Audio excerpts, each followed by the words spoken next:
You'd never guess this adorable little girl is actually the Crown Prince's fiancée.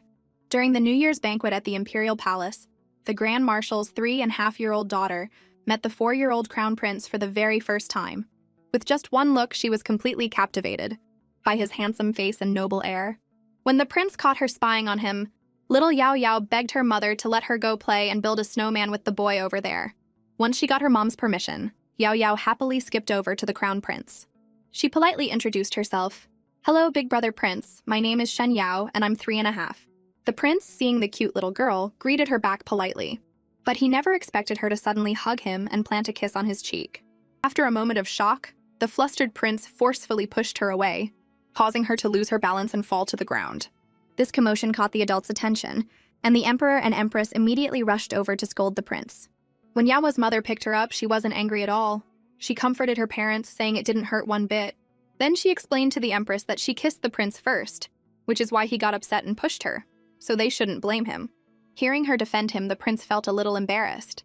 That's when the empress told him, "Yao Yao is your future crown princess. You need to treat her well." Fast forward 4 years. The emperor issued a decree for 7-year-old Yao Yao to move into the palace to study alongside the crown prince, with her daily life to be personally overseen by the empress. But what kid her age wants to leave their mom? When Yao Yao heard the news, she clung to her mother's leg, bawling her eyes out and refusing to let go. It was a scene that would make anyone's heart break. Anyone who didn't know better would have thought they were selling a child. Seeing her daughter's tear-streaked face, Yao Yao's mother felt her heart ache. But no matter how much she coaxed and pleaded, Yao Yao wouldn't budge.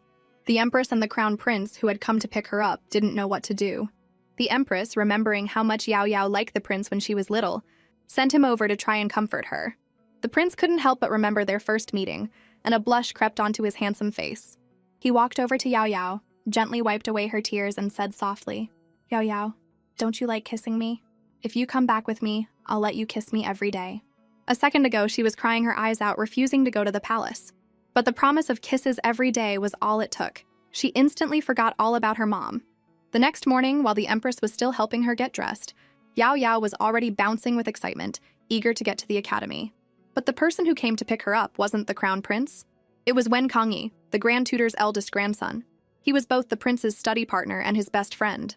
The empress knew exactly what was going on and explained sheepishly, "Jinger must have had something important to take care of. That's why he couldn't come get you." But Yao Yao was very understanding and said it was okay, figuring she'd see her big brother prince at the academy anyway. She slung on her little backpack, said goodbye to the empress, and left. The empress watched her go, thinking how much she adored her sweet and well-behaved future daughter-in-law. On the way to the academy, Yao Yao couldn't help but pull at Wen Kangyi's sleeve. "Brother Wen, what's the big brother prince so busy with? Why didn't he come get me?" Wen Kangyi sighed. He couldn't very well say the prince wasn't busy at all. He just didn't feel like coming. So, he nervously made something up. "His Highness is busy, catching up on his homework." Just as Yao Yao was about to believe him, a voice cut in. "He's lying." The two of them jumped. They looked over and saw Jiang Zhao, the son of the great general. He leaped down and stood in front of Wen Kangyi. "Little sister Yao, let me take you to the academy." Wen Kangyi was furious at being ignored. "Jiang Zhao, the prince asked me to bring Shen Yao. Don't interfere." Jiang Zhao just scoffed. "I go to school here too, and I'm good friends with Yao's second brother. What's wrong with me taking her?" As they were about to argue, Yao Yao just grabbed one by the arm, linked her other arm with the second, and marched them both toward the academy. By this time, the crown prince was already in the classroom reading, wondering why Wen Kangyi was taking so long. Just then, he saw the trio appear outside his window. Yao Mao immediately noticed the prince peeking at her, but she didn't want to disturb his homework, so she turned to say goodbye to Jiang Zhao first. "Okay, big brother Jiang, I'll come find you on my day off." The prince knew Yao Yao had seen him but chose to ignore him. Annoyed, he called out coolly, "Shen Yao, come here. I need to talk to you." Seeing that the prince had time to talk, Yao Yao asked bluntly, "What is it? Did you finish your homework already?" The question threw the prince for a loop. What homework? The moment Yao Yao saw his reaction, she knew Jiang Zhao was telling the truth. She had been tricked. Furious, she turned and stomped away. The prince realized Wen Kangyi's white lie had been exposed. But this little girl had quite a temper. Was all that sweet, obedient behavior just an act? The thought sparked a wave of resentment. "I'm a modern kid at heart who hates the idea of an arranged marriage," he thought. "I'm not going to be with this girl, no matter what. I have to keep my distance." On her first day after introducing herself, it was time for Yao Yao to pick a seat. The teacher announced that the only open spots were next to the crown prince and the fifth prince. The crown prince, who had just decided to avoid Yao Yao, felt a jolt of panic, especially when he saw her staring right at him. He had a very bad feeling about this. Of course, Yao Yao wanted to sit with her big brother prince, so she didn't hesitate to say she wanted to be his desk mate. In response, the prince piled a stack of books on the desk and told the teacher there wasn't enough room. The other students started whispering, wondering if the prince disliked Yao Yao. Not knowing what to do, Yao Yao glanced over at the fifth prince. There was an empty seat, but he looked like he hated her too. Yet when the teacher brought her over to ask, the fifth prince put on a smile and said he'd be happy to help the prince and the teacher out. But Yao Yao still wanted to sit with the crown prince. She muttered under her breath, "I don't want to sit with him." The fifth prince's friendly gesture was met with a cold shoulder. He nearly ground his teeth in anger. She's still the same as she was back then, he thought, always embarrassing people in public. It turned out that 4 years ago, at that same New Year's banquet, the fifth prince had wanted to build a snowman with the other kids. But he had a cold and was sneezing and sniffling constantly. To avoid getting anyone else sick, he had to stand by himself and watch. As he stood there bored, a cute little girl ran past him. He watched her plant a kiss on the crown prince's face, get pushed over, and crush a snowman behind her. After the crown prince was led away by the emperor for a scolding, the little girl was left alone, trying to fix the squashed snowman. The fifth prince decided to go play with her. He walked up and politely introduced himself. "Hello, my name is Xiao Mian." Yama politely introduced herself back and asked if he was a friend of the prince. Just as the fifth prince was about to explain that the prince was his older brother, he let out a huge sneeze and a glob of snot flew out. Before he could wipe it away, Yao Yao shrieked, "There's a giant booger!" Her shout drew a crowd of onlookers. The fifth prince was so mortified he wanted the ground to swallow him whole. It became his most traumatic childhood memory. Back in the present, as Yao Yao walked to her seat, she passed by the crown prince hoping he would change his mind. But he pretended to be engrossed in his book and didn't even look at her. She was so mad she wanted to bite him. As soon as she sat down, Yao Yao apologized to the fifth prince for what she'd said. "It's not that I don't want to sit with you." The fifth prince immediately feigned understanding. "I know, you want to sit with the crown prince." Noticing the prince was peeking over, the fifth prince leaned in close to Yao Yao's ear and whispered maliciously, "Too bad he doesn't want to sit with you at all." As Yao Yao read aloud from her textbook along with the class, the fifth prince, sitting next to her, deliberately bumped her and accused her of being too loud. Faced with his baseless accusation, Yao Yao decided to just let it go. It was her first day, after all, better to avoid trouble. But when she switched to reading silently, the fifth prince bothered her again. Getting annoyed, Yao Yao turned to tell him she wasn't making any noise. But he suddenly slapped a piece of paper on her forehead. "Look what I drew of you!" Yama looked at the drawing of a pig head and finally lost her patience. She'd had enough of his constant teasing. She shot up from her seat and called out to the teacher, "Sir, the fifth prince is slacking off in class!" The next thing he knew, the fifth prince was being led outside by the teacher for a lecture. But the rebellious prince let the words go in one ear and out the other, already plotting his revenge on Yao Yao. Inside, Yao Yao sighed in relief, finally getting some peace and quiet. She had no idea that her brave stand against the fifth prince had just earned her a superfan, the sixth princess. Finally, the bell rang, signaling the end of class. The fifth prince, who had been standing outside, stormed back into the room with a dark expression. As soon as he got to his seat, he viciously bumped into Yao Yao, who was drawing. Then, he swept her drawing paper onto the floor, used his hands to mark off more than half the desk, and declared that all of it was his from now on. Having reached her breaking point, Yao Yao shoved his arm away and let out an angry shriek. Then, with a flourish of her brush, she drew a thick line down the middle of the desk, a 3/8 line, and told him that whoever crossed it was a pig head. The fifth prince stared in disbelief. She was the first person in the palace who had ever dared to treat him like this, and she had even pushed him. Enraged, he shot to his feet, ready to strike her. Yao Yao was frozen in place, terrified by his violent outburst. But just in the nick of time, a hand shot out and grabbed the fifth prince's wrist. It was the crown prince, standing in front of Yao Yao, looking annoyed. "Haven't you caused enough trouble?" he demanded. As the fifth prince was about to argue, Yao Yao, snapping out of her daze, started crying with big, fat tears welling up in her eyes. "Big brother prince, he was bullying me," she wailed. A second ago, the crown prince had been determined to keep his distance from Yao Yao. The next, he was standing up for her, scolding the fifth prince, and then taking her hand. As they walked out of the academy, Yao Yao was still worried about getting in trouble for skipping class on the first day. But the crown prince didn't seem to care at all, saying Kangi would make excuses for them. Right now, he just wanted to take her somewhere to cheer her up. They wandered over to the kickball field and saw Zhang Zhao dominating the game. Yama watched the exciting match with a look of awe. "Big brother Jiang is amazing," she exclaimed. Her praise caught Jiang Zhao's attention. Seeing the crown prince was there too, he invited him to join the game. The prince wasn't really interested, but he couldn't resist Yao Yao's adorable, pleading face, so he reluctantly changed into a uniform. Unable to withstand Yao Yao's adoring and fiery gaze, the prince asked shyly, "Do you want me to teach you? You can be on my team." Before Yao Yao could even nod, Jiang Zhao handed her a jersey for his team. "In our class, it's my job to teach little sister Shen Yao," he told the prince. "No need to trouble yourself." And just like that, the prince watched as Yao Yao was whisked away. With big brother Jiang's hands-on coaching, Yao Yao quickly got the hang of kickball. Before long, she saw an opportunity to score. She kicked the ball with all her might, and it flew straight into the crown prince's face with a loud thwack. Yama rushed over to check on him and saw a huge lump forming on his head. She felt terrible. Just then, Jiang Zhao came over and said reassuringly, "It's fine. This happens all the time in kickball. Have someone take the prince back to the East Palace. We'll keep playing." Lying on the ground, the crown prince felt like someone was trying to steal his girl right out from under him. He shot up like a rocket, grabbed Yao Yao's hand, and blurted out an excuse about needing to do homework with her, saying they didn't have time to play anymore. And with that, the jealous prince led Yao Yao away from the kickball field. The next day, Yao Yao arrived at the academy and was stunned by what she saw. Every single desk in the classroom had a 3-8 line drawn on it. As she wondered why, the sixth princess scurried over and whispered that everyone was just copying her for fun, and the trend had even spread to other classes. A little later, the headmaster came in, furious. "Who was the first student to draw these lines?" he demanded. Hearing this, the fifth prince immediately stood up and pointed at Yao Yao.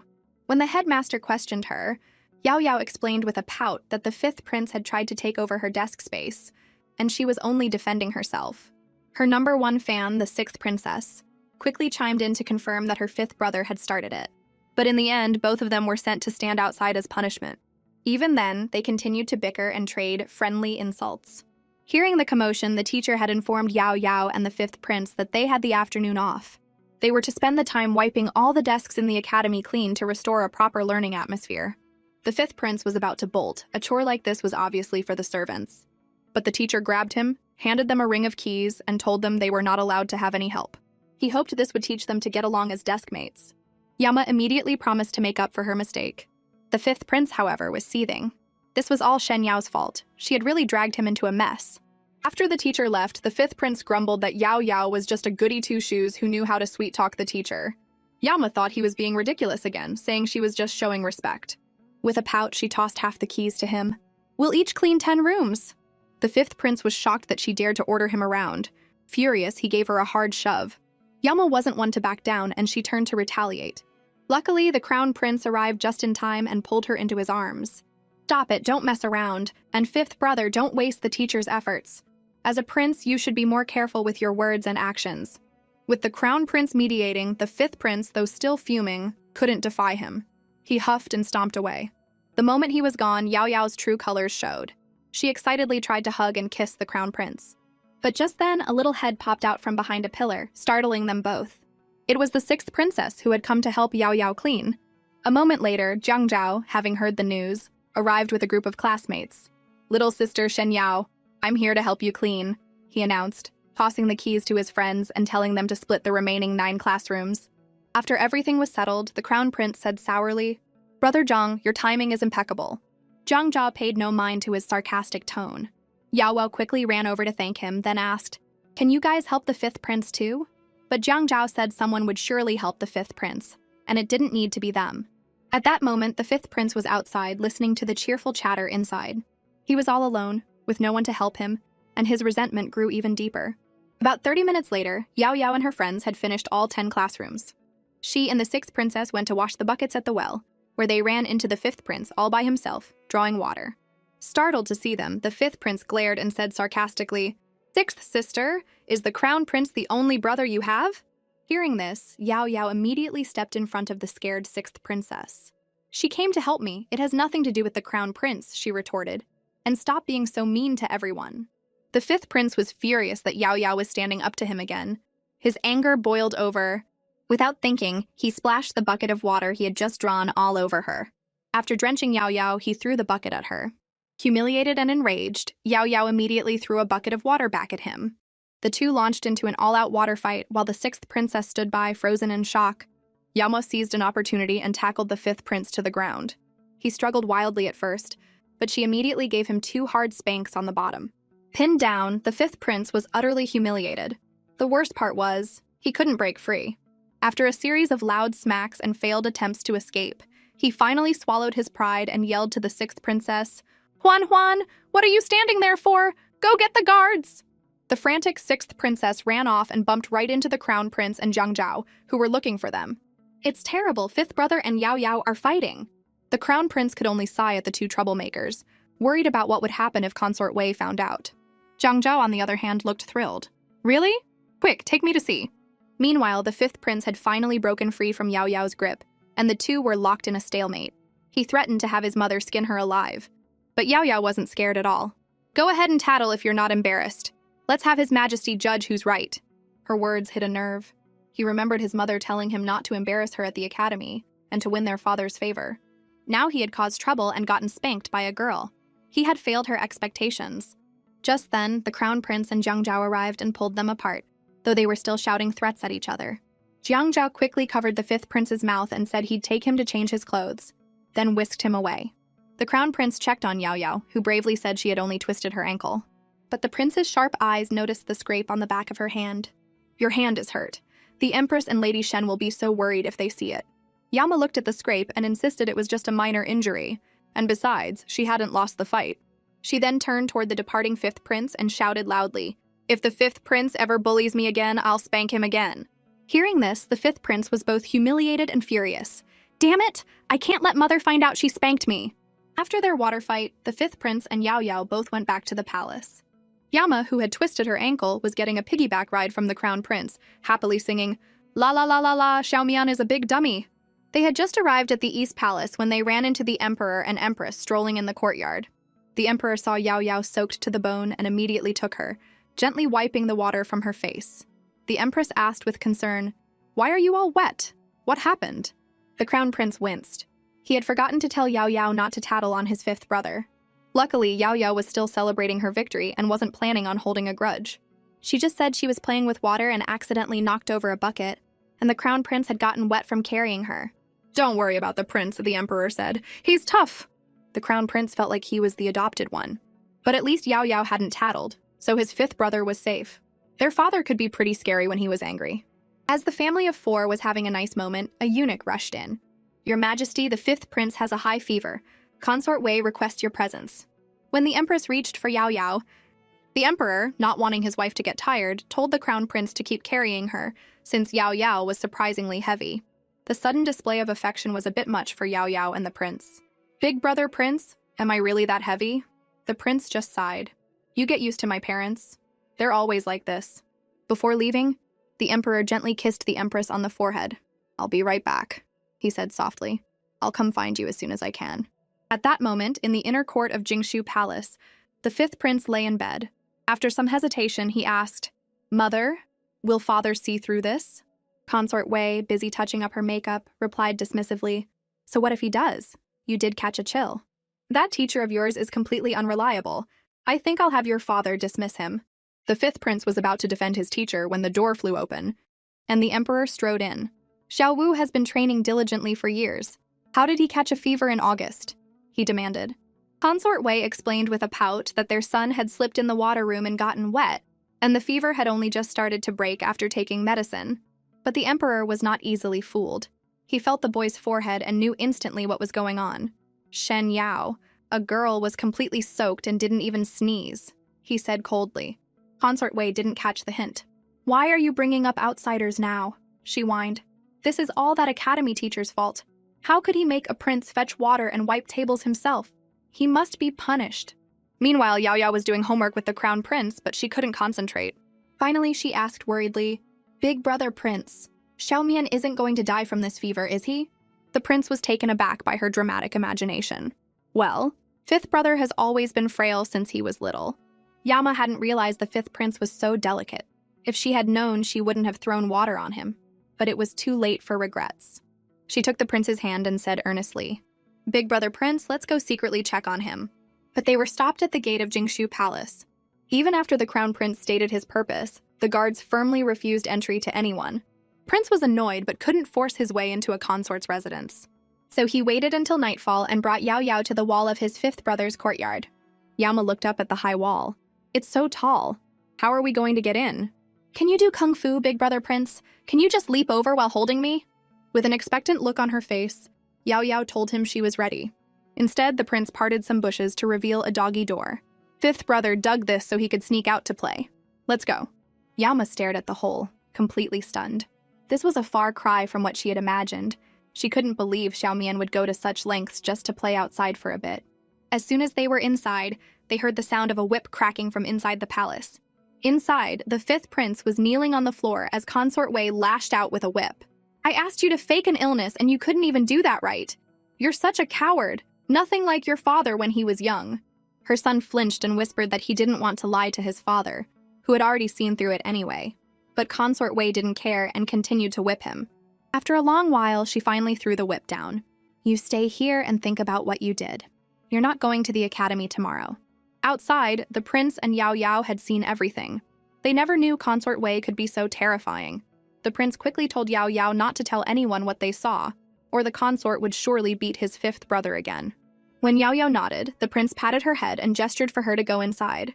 The fifth prince was lying on his bed sobbing, his back covered in welts. The pain was unbearable. When he saw the prince and Yao Yao suddenly walk in, he shot up. Fourth brother, why did you bring her here? To laugh at me? Fearing a bigger misunderstanding, the prince patiently explained, We thought you were seriously ill. Shen Yao thought you were dying. But the fifth prince wasn't having it. What? Afraid that if I died, you couldn't hide the fact that you fought with me today? Hearing his sarcastic tone, Yao Yao angrily shoved a bundle she was holding at him. That's right, so you better not mess with me again. I don't want to fight with you anymore. He opened the bundle and found it filled with ginseng, bird's nest soup, and other restorative herbs. They soon learned that because the emperor had been angry with Consort Wei, she had taken it out on the fifth prince and forbidden him from going to the academy the next day. The crown prince immediately said that he and Yao Yao would come tutor him after school. The fifth prince wanted to refuse, but he couldn't argue with the prince and had to agree. On the way back, Yao Yao couldn't help but ask, Big brother prince, I heard that both the consort and the empress were childhood friends with the emperor. Since we're together, that makes us childhood sweethearts too. She looked at him very seriously. But you can only have one childhood sweetheart, okay? Me. Seeing how earnest she was, the prince smiled and nodded. All right, I promise. As the three of them were secretly studying, the door was suddenly thrown open by the consort. The noise startled all of them. Seeing people in her son's room, she exploded with anger. I knew it! If no one was encouraging you, my son would have come to apologize to me long ago. The fifth prince frantically said it had nothing to do with the other two. The crown prince also stood up to explain, Aunt, we were just helping him with his lessons. You're overthinking it. Yama bravely piped up, The fifth prince is going to get sick from being cooped up. When are you going to let him go back to the academy? The consort, already furious, heard Yao Yao's question and her voice turned venomous. So you're Shen Yao? It's not your place to tell me how to raise my child. It's late. I'll personally escort you back. When they arrived at the Empress's Phoenix Palace, the consort shoved Yao Yao, making her stumble. I know you're favored by His Majesty and have no time for other matters, sister, but you shouldn't neglect your child's upbringing. The Empress was alarmed to see Yao Yao almost fall. Luckily, the prince, who was beside her, caught her just in time. The Empress walked over, stroking Yao Yao's head.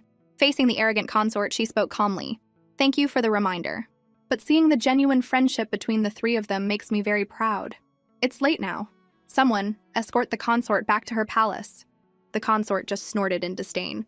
Friendship? That's the cheapest thing in the world. You'd better watch over your precious son and not corrupt my child with such weakness. With that, she turned and left, leaving the Empress lost in thought. The consort and the Empress were once inseparable best friends, both of them childhood sweethearts of the Emperor. Now their relationship was like fire and water. Was friendship really so cheap? It was the first time Yao Yao had seen the Empress so sad. Though she didn't know why, she felt a pang of sympathy for her. 3 months passed, and the fifth prince never returned to the academy. Yama was left without a deskmate, and the loneliness was starting to get to her. Today, Yama was out on a trip with the crown prince and his family, who were dressed as commoners. It had been a while since she'd been out shopping, and everything seemed new and exciting. Big brother prince, look, a rabbit lantern! The prince was clearly uninterested. The Empress just smiled. Jinger, pay the man. Wow, candied hawthorns. Jinger, pay the man. And beef pastries, Jinger, pay the man. But the next moment, Yao Yao was drawn to a glittering golden Pixiu statue. Her eyes lit up, and she was about to reach out and touch it when the prince quickly stopped her. Wait a minute, we don't need that one, do we? Seeing how nervous he was, Yao Yao couldn't help but tease him. Don't worry, big brother prince, this one's not for sale. The prince was a little embarrassed. The emperor and empress couldn't help but chuckle. To change the subject, the prince took her hand and said, Come on, I'll take you to get a clay figurine made. Yao Yao happily agreed. A little while later, Yao Yao was holding a small clay figurine of the prince as she arrived at her family's mansion. The Shen family, having been notified, was already waiting at the gate. When the emperor's party arrived, they quickly welcomed them inside. At the banquet that evening, the men were drinking and chatting. Lady Shen, worried the prince might be bored, asked her second son, Shen Feng, to take him and Yao Yao to the side hall to play. Knowing Shen Feng was a bit mischievous, she specifically warned him not to cause any trouble. Shen Feng agreed with a smile. But as soon as they got to the side hall, he pulled out a pot of wine. One of you is the crown prince. The other is the daughter of a military official. You'll have to drink sooner or later. This is the finest fruit wine from the western regions. Would you like to try some? Yama didn't think much of it. Hearing it was fruit-flavored, she took a cup and had a sip. It was sweet and sour, quite tasty. The prince didn't want to drink, but seeing that Yao Yao had, he felt a bit awkward refusing, so he took a small sip too. After that, it was one cup after another. 15 minutes later, the prince, his face flushed, declared woozily, Come, come, let your big brother prince teach you a set of boxing moves. One moment, Yao Yao was seriously mimicking his moves.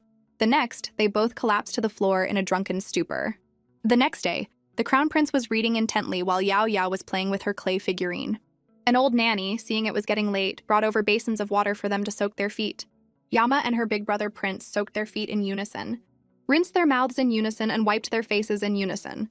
They even handed each other the towels in perfect sync. The old nanny couldn't help but remark, Your Highness and the young lady are becoming more and more in tune. The prince casually replied, Since my mother brought her here, it's only natural that we're as close as brother and sister. The word brother and sister hit Yao Yao like a ton of bricks. She immediately pouted, saying she didn't want to be his sister. She was going to be the crown princess. The prince, unfazed, asked her, Well, what do you call me every day? Big brother prince? Big brother, she blurted out. And what do I call you? Little sister Shen Yao. So, is there a problem with being like brother and sister? At this point, Yao Yao realized she'd been tricked, but she couldn't argue. After a moment, she said sadly, The empress said I'll be the crown princess, not your sister. She figured the problem must be the titles. From now on, she wouldn't call him Big Brother, she'd just call him by his name, Xiaojing. The prince sighed at her stubbornness, and reminded her that if she called him that, people would say she had no manners. Yao Yao hadn't thought of that. All she knew was that she didn't want to be his sister. The prince, tired of her persistence, gave her a light flick on the forehead. Have you ever heard me call anyone else sister? Besides Xiao Huan, of course. That proves you're the only one, that you're different from everyone else. Though her forehead stung, Yao Yao's heart soared. So my big brother prince really likes me. I like my big brother prince the most, too. Seeing her back at full energy, the prince quickly looked away. He couldn't understand how she could say, like, so freely without getting embarrassed. Just then, the old nanny called for them to go to bed. Yama pouted, saying she still wanted to play house, with the prince as the groom and her as the bride. Hearing this, the prince blushed and said she just didn't have enough homework. He then pulled out a stack of books. If you want to play, I'll be the teacher and you'll be the student. Yama groaned, realizing her mistake. Little did she know the best was yet to come. Facing the extremely strict teacher prince, Yao Yao, who was not a great student, felt her head spin. This was not the game she wanted to play. The prince, seeing her struggling to write her characters correctly, sighed. There was nothing for it but to teach her himself. He came up behind her, took her hand, and guided her brush stroke by stroke. Write it like this, understand? With his guidance, Yao Yao learned immediately, but their close proximity made her blush. The old nanny watched the two of them, reminded of how the emperor and empress had grown up together. An hour later, the prince was about to teach her some of the anicaps, but after just a few lines, Yao Yao was already asleep, nestled against him. Another one who gets sleepy as soon as they have to study. The prince didn't dare move, afraid of waking her, so he asked the nanny to carry her to bed. The nanny carefully tucked her in, but the moment her head hit the pillow, she woke up and shot up her arms. I'm not sleepy. Help me up, I can still study. The prince, seeing her antics, gently reminded her that her father, the Grand Marshal, would be training them tomorrow. Yama just waved it off. It's just horse stance, right? I've been doing that since I was little. The prince had no comeback for her confidence. But the old nanny chimed in. The Grand Marshal has instructed that you are to wake up at 5 in the morning tomorrow. The young lady should go to sleep. The mention of 5 in the morning shocked Yao Yao wide awake. That's as early as the chickens. Are we supposed to crow? The prince and the nanny couldn't help but laugh. Back in the Phoenix Palace, the old nanny reported every detail of the day's events to the Empress. His Highness said he and the young lady were like brother and sister, and she got upset. Then he said a few words, and she was happy again. When she said she likes His Highness the most, his face turned red all the way to his ears. Later, he was teaching her, and she fell asleep in his arms. And when she heard she had to wake up at 5, she asked if she was supposed to crow like a chicken. Even His Highness couldn't help but laugh. The Empress chuckled, covering her mouth. Only she would think of something like that. Just then, the Emperor parted the beaded curtain and walked in. What has my Empress so amused? The nanny and maids bowed and excused themselves. The Empress leaned into the Emperor's embrace. Jing, our little Jinger, and Yao Yao are just like we used to be. Those were good times. Are they? The Emperor said softly. I think right now is even better. And then things got a little heated. But you're not here for that, so we'll just dim the lights. What's it like to be dragged out of bed at 5 a.m. for a workout? It's a nightmare. Yama was so groggy she could barely open her eyes as 3 maids got her dressed and ready. The Crown Prince, already prepared, saw her sleepy state and just shook his head. He knew this would happen. After the maids finished, Yao Yao let out a lazy yawn, flopped back onto the bed, and was instantly asleep again. Nothing they said could wake her. The prince told the maids to go prepare breakfast and decided to wake her himself. He was honestly impressed by how fast she could fall asleep. He gently pinched her nose. A few seconds later, she shot up. What? What are you doing? Waking you up, of course, the prince said with a sigh. Come on, we're going to be late. Yao Yao, still half asleep, mumbled that she hadn't even washed up yet. The prince told her it was already done while she was sleeping. She blinked, confused. She thought that had been a dream. Just then, the prince noticed the hairpin in her hair. He naturally reached out and took it off, telling her it wasn't practical for martial arts training. As he stood so close, Yao Yao could feel his warm breath on her face and her cheeks flushed. After removing the hairpin, he retied her hair for her. Seeing how gentle and thoughtful he was, she felt a sudden rush of happiness. At the training grounds, Grand Marshal Shen stood alone, his heart sinking. Yao Yao is late, as expected. She doesn't take her father seriously at all. Just as he was feeling sorry for himself, Yao Yao appeared with a bright, happy smile. Daddy, it's only been a day, but I've missed you so much. Despite the cheerful smile, she knew she was in trouble for being late on the first day. She remembered her mom's advice. No one hits a smiling face, so she was grinning from ear to ear. The prince, standing behind her, saw right through her little act. Feeling guilty? You think that'll get you out of being punished for being late? Suddenly, a lifeless voice came from behind the prince. Your Highness, aren't you a guilty little one yourself? Seeing it was Wen Kangyi, whom he had dragged along, the prince warned him to stop mumbling or he'd be punished too. But Kangyi didn't seem to care. Go ahead, punish me, I don't want to live anyway. My family has been scholars for generations. Why do I have to be good at both books and fighting? No one said I'd have to be a sparring partner when I signed up for this. Wah, I don't want to live. As he spoke, he swayed back and forth. The prince quickly grabbed his shoulder. Kangyi, he said gravely, if you don't want to train, then you don't have to. Kangyi's face lit up. Just as he was about to thank him, the prince's tone shifted. You thought I'd say that? We need to be well-rounded. Just think of it as exercise. Kangyi's face fell back into a look of utter despair. The prince's mind is a mystery, he thought. What did I ever do to deserve this? But before her father left that morning, her mother had specifically told him not to spoil their daughter anymore. After all, she was going to be the crown princess, and she couldn't keep acting so undisciplined in the palace. The Grand Marshal, though reluctant, knew his wife was right. Steeling himself, he said, pouting won't work. If you're late, you get punished. Start with 8 laps around the training field. Her father's strictness completely caught Yao Yao by surprise. 15 minutes later, the prince was already on his 4th lap, while Wen Kangyi was struggling through his 3rd, complaining, You two are late? But I get punished too? This is so unfair. The prince is catching up. Yao Mao, also out of breath, shot back. As a study partner, you have to expect collective punishment. This isn't being punished together. It's sharing the hardship. Though exhausted, Kangyi never lost a war of words. Little sister Shen Yao, can you even write the words for sharing the hardship? As they bickered, the prince caught up and effortlessly passed them. Yama couldn't help but exclaim, The big brother prince is so amazing. He's so fast. Then she looked at the equally pathetic Kangyi beside her. Wen Kangyi, you should learn from him. Why are you as sarcastic as Xiao Mian? The second the words were out of her mouth, Someone grabbed her by the collar from behind. She turned to see her father with a grim expression. Speaking ill of a prince, one extra lap. The Grand Marshal was genuinely worried that Yao Yao's lack of filter would get her into trouble in the palace one day. Hearing she had an extra lap, Yao Yao looked at her father pitifully and whispered that she couldn't run that many. Seeing her expression, he almost caved. No, I have to be strong. Yao Yao, the palace isn't like home. You can't be so undisciplined, he said firmly. One extra lap. Yao Yao lowered her head and mumbled a soft, oh, showing she understood. Kang Yi, watching from the side, couldn't help but think, a father's heart of iron. Another 15 minutes passed. Only Yao Yao and Kang Yi were left stumbling around the track. The Grand Marshal cheered them on. Just 2 more laps, keep going. The prince, seeing they were about to collapse, tried to help. Master, class at the academy is about to start. Hearing this, the Grand Marshal shouted, Kang Yi, you can stop, come here. Yao Yao thought she was free too, but his next words shattered her hopes. Shen Yao, keep running. She didn't understand why she was being treated differently. Her father had to be harsh. This is for your own good. Otherwise, you'll never remember why you were punished today. Though Yao didn't understand her father's tough love, she did as she was told. But tears started streaming down her face.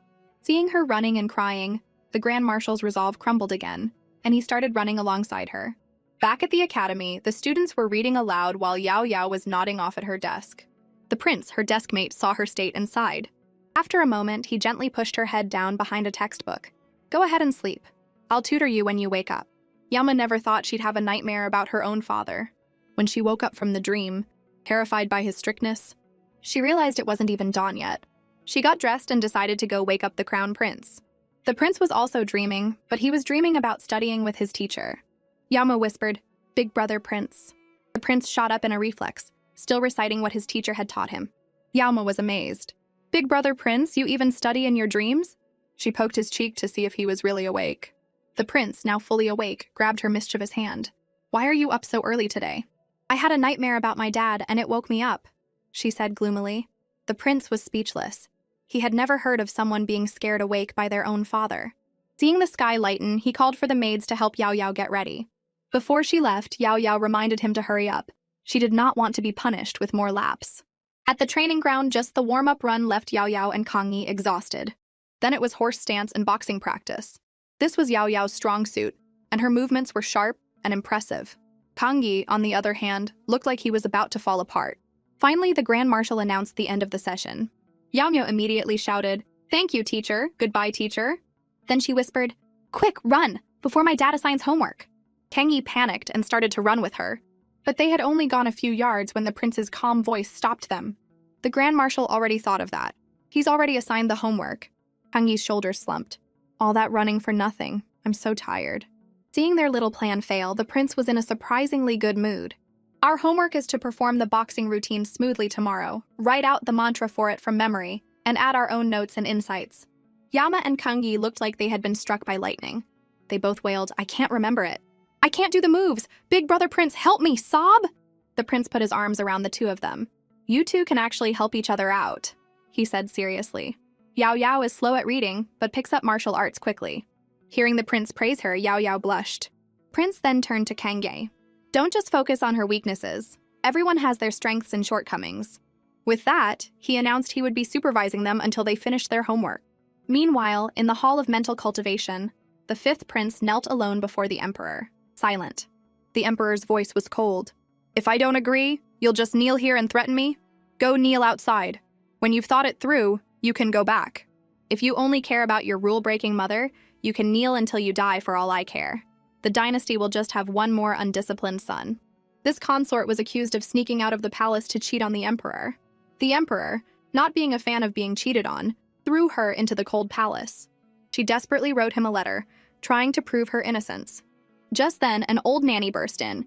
Your ladyship! The fifth prince went to the palace to plead for you and was punished by his majesty. He's kneeling outside the Hall of Mental Cultivation. Consort Wei was both shocked and furious. What? Who told me enter? Xiaojing, he really has no feelings for me at all. With that thought, she kicked over the table in front of her. There was no point in writing that letter anymore. The fifth prince had already been kneeling outside for over an hour. He had been told that his mother was slandered after sneaking out to visit him, and that the emperor had been deceived by villains. So he knelt, begging his father not to believe the one-sided stories. As he knelt, the crown prince, Yao Yao, and Kang Yi having heard the news, arrived.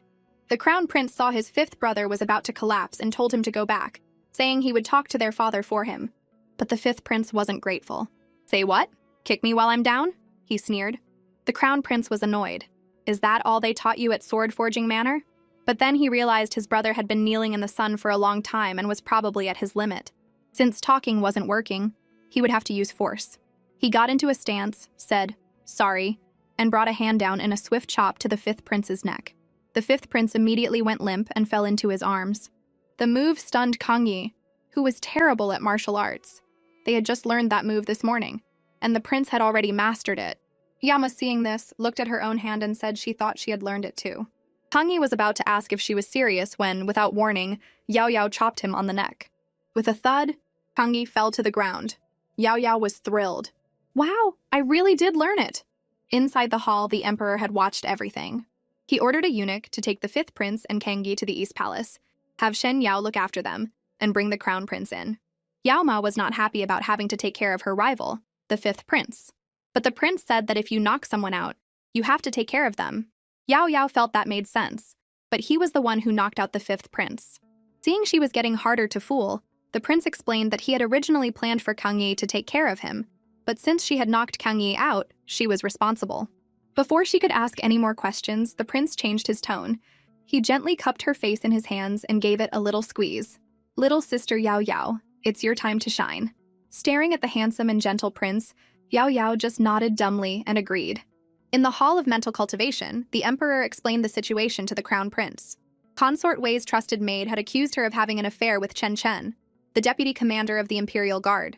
On the day she snuck out, Chen Chen was indeed with her. She didn't return all night and wasn't at Sword Forging Manor. And to top it off, Chancellor Wei, her father, had called in sick today, only to send the clueless fifth prince to get into trouble. Why? The crown prince thought for a moment. He wants to create a rift between fifth brother and father. There are many suspicious things about the consort's case. I suspect there's more to come. The emperor agreed, which was why he decided to have the fifth prince stay in the East Palace for now. He then told the crown prince to go get his mother. "The empress won't even come see me over such a small matter, just to avoid suspicion. It's so frustrating." Yamya had never expected the first person she'd have to take care of would be her little rival. She carefully helped the fifth prince sit up to give him some water, but ended up spilling it everywhere. Kangyi, watching from behind, got anxious. "Be more careful, he's not drinking it. What am I supposed to do?" Yao Yao defended herself. Kangyi knew she wasn't good at this, so he told her to move aside so he could help wipe up the water. The fifth prince, who had been forced to drink a few sips, frowned as if he was waking up. Just as Kangyi was about to wipe his face, the fifth prince shot up, grabbed his hand, and yelled, "You hit me!" before throwing a punch. Yama was stunned by the force of the blow. Kangyi clutched his eye and whimpered, "Your Highness, it wasn't me who hit you." The fifth prince was now fully awake. He looked around, confused. Is this the East Palace? Seeing him about to get up, Yao Yao quickly pulled Kangyi back, warning the fifth prince not to lose his temper with them, as they hadn't done anything. Just then, the crown prince returned. Seeing her savior, Yao Yao felt a wave of indignation. "Big brother prince, he hit Kangyi!" The fifth prince just snorted. What a professional tattletale. He didn't bother explaining and rushed out. "I have to go save my mother." The crown prince blocked his way. "Fifth brother, do you still not understand why father is angry? You were at Sword Forging Manor. How did you hear about what was happening in the palace? Who told you?" The fifth prince remembered it was his grandfather who had told him, but he didn't want to think about it. He pushed past the prince. "So you all bully my mother in the palace and I'm wrong for coming back?" Seeing his brother's stubbornness, the prince continued to block him. Consort Wei is confined to the cold palace, but she still has her title. The Imperial Clan Court is still investigating. Chancellor Wei stayed home sick but pushed you to come plead with father. Father is angry that you don't trust him. Your name is Xiao, not Wei. Is it that hard to choose between being an obedient grandson and a thinking prince? The fifth prince finally started to listen. His mother was framed, and it didn't make sense for his grandfather to only send him to plead her case. But he was still stubborn. You're just trying to drive a wedge between me and my grandfather." Yaomo and Kangyi both looked at him like he was an idiot. How could a perfectly normal person not understand what was good for him? They were half-brothers, but at this moment they faced each other with swords drawn. The fifth prince thought that after a few months of training at Sword Forging Manor, he would be stronger than the crown prince. But after just a few dozen moves, he was already losing. To make matters worse, Yao Yao's deafening cheers of "Go, big brother prince, go!" were so distracting he couldn't concentrate. The crown prince took advantage of his distraction, and with one move, knocked the wooden sword from his hand. "I win, fifth brother. Try not to get distracted next time," the prince said, helping him up. The fifth prince, looking defiant, declared that he would beat him next year. Before the prince could say anything, Yao Yao smugly chimed in, "The big brother prince is the best. You'll still lose to him next year." Being looked down upon, the fifth prince retorted, "Well, I'm still better than you." Seeing them about to start bickering again, the prince quickly separated them, but they continued to trade insults. Finally, the prince pulled out his trump card. "If you two stop fighting, we can have hot pot for dinner." The mention of hot pot instantly shut them up. That evening, in the East Palace, they were all enjoying a steaming hot pot. As she ate, Yao Yao felt like something was missing. She asked the prince if they had any of that sweet fruit wine her second brother had given them once. The fifth prince immediately objected. "Kids shouldn't be drinking. It's improper." Yao Ma huffed, annoyed that he was disagreeing with her again, but remembering that his mother was in trouble and he had just lost to the prince, she decided to let it go for today. Prince, sensing the tension, quickly tried to distract them. "Eat your vegetables, eat your vegetables." To his surprise, Yao Yao suddenly leaned over and ate the vegetable right off his chopsticks with a loud chomp. For a moment, the prince felt like he was feeding a rabbit. As Yao Yao was about to peel a shrimp for the prince, a guard announced that the imperial clan court had caught the real culprit and cleared Consort Wei's name. The fifth prince was overjoyed and immediately wanted to go see his mother. But the guard said that the consort was with the empress right now, and it would be better for him to go tomorrow.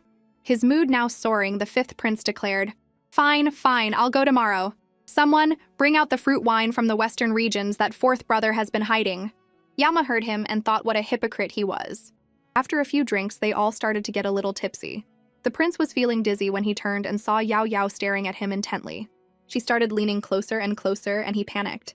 "Oh no, is she going to try to cuddle me?" Drunk, Yama kept leaning toward the crown prince. He thought she was about to get all cuddly in public and scrambled backward. At the last second, he grabbed the fifth prince next to him and pulled him in front.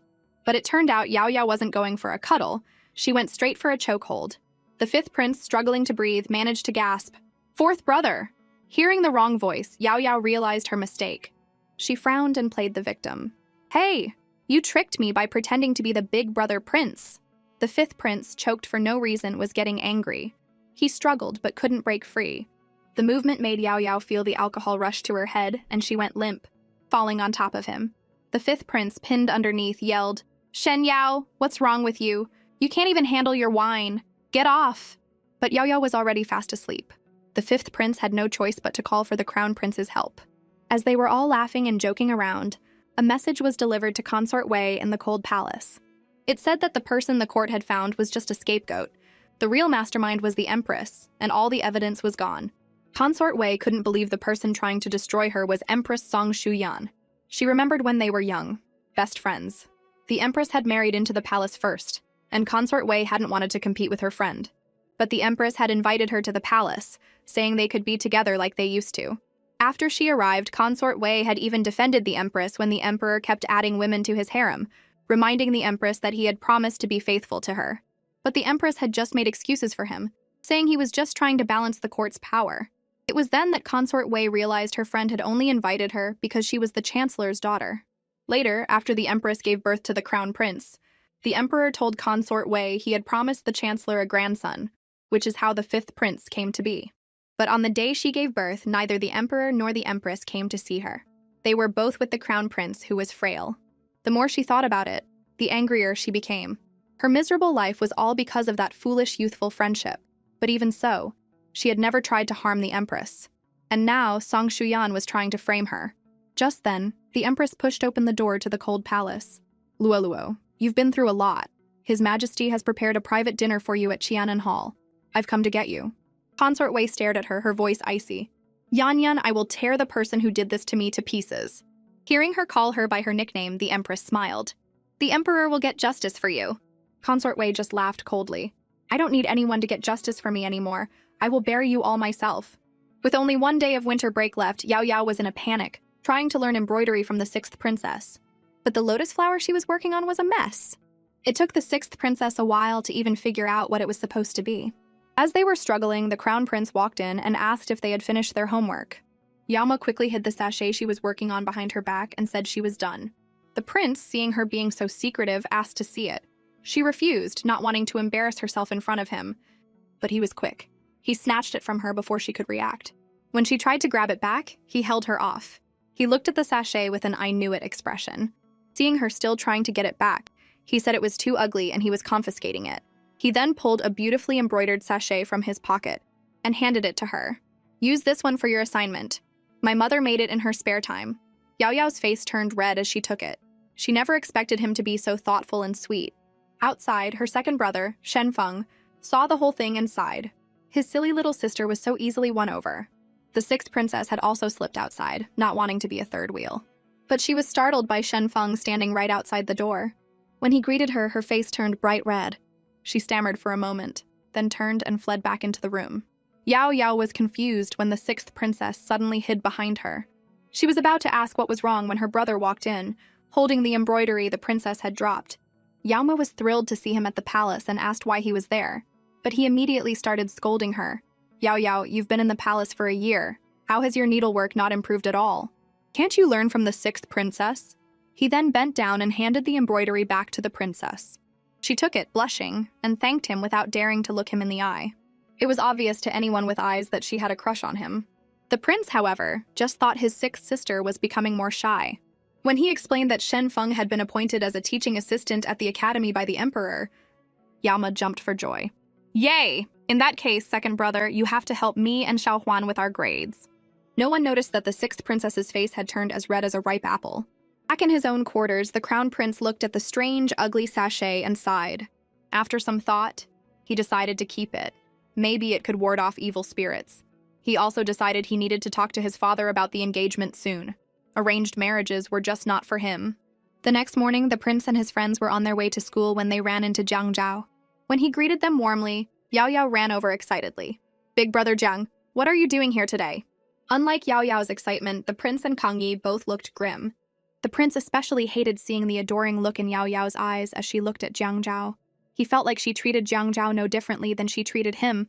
Jiang Zhao told her he had been selected for the Imperial Guard, which made Yao Yao even more impressed, since her own older brother was in the same elite unit. Her worshipful gaze and enthusiastic attitude made Jiang Zhao a little embarrassed. He just scratched his head and said he was still no match for her brother. As they were chatting happily, Kang Yi squeezed between them with a dark expression. "Congratulations, Jiang Zhao. We're going to be late." The prince also reminded him, "Don't be late. They use military punishment for tardiness in the Imperial Guard." Hearing how strict it was, Yao Yao obediently said she would find him to play another time. Jiang Zhao patted her head and was about to leave. Noticing the prince staring at them, he casually invited him to come hang out too. The prince refused without a second thought. "No thank you, I don't have time." He expected Yao Yao to ask him to come along. But when Jiang Zhao said, "Little sister Yao Yao can just come by herself," she agreed immediately. Watching her, the prince felt a pang of disappointment. "Shen Yao is not the one I want for my crown princess," he thought. As soon as Jiang Zhao left, Kang Yi warned Yao Yao not to go see him, calling him a wolf in sheep's clothing. Yao Yao didn't understand. Kang Yi was about to ask the prince to back him up, but the prince just huffed, "Let her do what she wants," and fell silent. Yao Ma, seeing the prince was angry, thought it was because of what Kang Yi had said. She told Kang Yi to stop bad-mouthing big brother Jiang and upsetting the prince. Hearing this, the prince froze. He couldn't believe how completely she had misunderstood. He decided it was better to clear things up now before it got more complicated. "Shen Yao, from now on, don't call me Big Brother Prince. Just call me Your Highness, like Kang Yi does." Yao Ma was confused. Her mother, her brother, and even the Empress had told her to call him that, but now he was telling her to stop. "Big Brother Prince, why?" she asked, hurt. After some hesitation, the prince decided to tell her about his plan to break the engagement. "You have plenty of brothers, you don't need me as one, and I don't want you to regret this in the future. But my only brothers are my real brothers, you and Big Brother Jiang," she said frantically, her voice trembling. "Am I not special anymore? Have I fallen out of favor? Am I being sent to the cold palace?" Her string of questions made the prince both embarrassed and angry. His face turned red as he pulled his hand away. "Who told you all that?" "Shen Yao, this engagement was arranged by our parents, not by us. I'm going to ask my father to abolish the custom of children having to obey their parents' marriage arrangements. We should be focused on our studies and serving the country." He turned to leave, but was stopped by the sound of clapping. Her second brother, Shen Feng, was standing there with a grin. "Your Highness," he said. "That was quite a performance." The prince knew what it was like for Embarrassment's mother to hold embarrassment and cry. He was mortified. The prince was in the middle of breaking up with Yao Yao when her second brother caught him. The prince, who had been so righteous a moment ago, immediately clammed up. Kang Yi, sensing the awkwardness, tried to smooth things over by telling everyone to get to class. But Shenfeng just waved Yao Yao over to stay behind. Yaoma's heart had sunk to the floor, but the first thing she said was to defend the prince, insisting he hadn't been bullying her. Shenfeng, hearing her still call him Big Brother Prince, sighed. "You have no backbone. He just told you not to call him that." Seeing his sister's lost and pitiful expression, he thought for a moment and asked seriously, "Do you like the prince?" "Yes, I do," she said without hesitation. "Do you like Zhang Zhao and Wen Kangyi?" "Yes," she answered again. Shenfeng smiled and patted her head. "What if you had to marry one of them?" Yaoma thought about it. "Well, they're not as handsome as the prince, but I'll do whatever my parents arrange." Her brother sighed and gently pinched her cheek. "You're so old-fashioned. I know you don't have much choice as part of a big family, but I hope you marry someone who is your true love, the one person you truly want to marry." Yao Yao looked at him, completely bewildered. She didn't understand this true love concept. Shenfeng patted her head again. "You'll understand when you're older. We just want you to be happy." While they were talking, the prince sat inside watching them, wondering what they were saying and feeling a little guilty about how harsh he had been. Kang Yi, the bookworm, thought the prince had done the right thing. "What's wrong with focusing on your studies? We shouldn't neglect our schoolwork." He then confidently asked the sixth princess if she agreed. The princess had been staring outside the whole time. When Kang Yi asked her, she snapped back to reality and said softly, "I think my brother was a little too harsh. I'm worried he hurt Yao Yao's feelings." Just then, Yao Yao came back into the classroom to move her seat. Kang Yi was shocked. "Are you not going to be his study partner anymore?" he asked. Then immediately realized his mistake. If there was no more engagement, why would she need to be? As Yao Yao was about to go back to her old seat, the prince spoke up, his voice low with shame. "Shen Yao, it's not that I think you're not good enough. But let's talk about the engagement later. We're both still young. Since you're still my study partner, let's wait until you understand things better before we discuss it." Yama thought for a moment, then sat right back down next to him. "You have a point, Your Highness. You get good grades, so it's good to be your desk mate." Kang Yi looked on, completely defeated. "Who is whose study partner here? I'm the official one. Break up now, regret it later." The prince, who had just tried to break up with Yao Yao, found himself unable to resist poking her cute face as she slept beside him. But the moment his finger touched her, she woke up. Startled, he quickly lied and said he was just trying to wake her. Yao Yao, still groggy, believed him. But none of this escaped the notice of her brother, the teaching assistant. With a thwack, he brought a book down on her head, waking her up completely. "Shen Yao, sleeping in class. You get cleaning duty once and lose 1 point from your final grade." The prince was feeling a little guilty when he heard her brother continue. Her deskmate failed to remind her. He also gets cleaning duty once and loses 1 point. Hearing this, the prince actually felt a little better. He figured it would be a good chance to explain things to Yao Yao about the breakup. When class was finally over, Shenfeng announced that they would be going to Zhongshan to plant trees in 2 days, then left. The prince saw Yao Yao silently packing her books to leave. He worked up the courage to gently tug on her sleeve. "After you finish your homework for kickball class, I can take you with me." Yama just looked at him blankly and refused. "No thank you, I'm not interested. You can find someone else." With that, she called for the sixth princess to go to needlework class with her. As he watched her run off with the princess, the prince stood there, feeling dejected. In needlework class, Yao Yao handed in the sachet the prince had given her. As the teacher praised it, she felt more and more guilty and quickly made her escape. The sixth princess was thinking about how Shenfeng had praised her embroidery when he found it. The thought of her crush made her blush. Yama leaned in close and whispered, "Xiaohuan, what does a true love feel like? My brother hopes I marry my true love, but I don't really get it yet. He said I'll understand when I'm older. I just hope that whatever it is, true love doesn't mind that my needlework is terrible. You're so much better than me. Your future true love will definitely like it." The sixth princess, whose mind was originally filled with thoughts of Shenfeng, was snapped back to reality by Yao Yao's last words.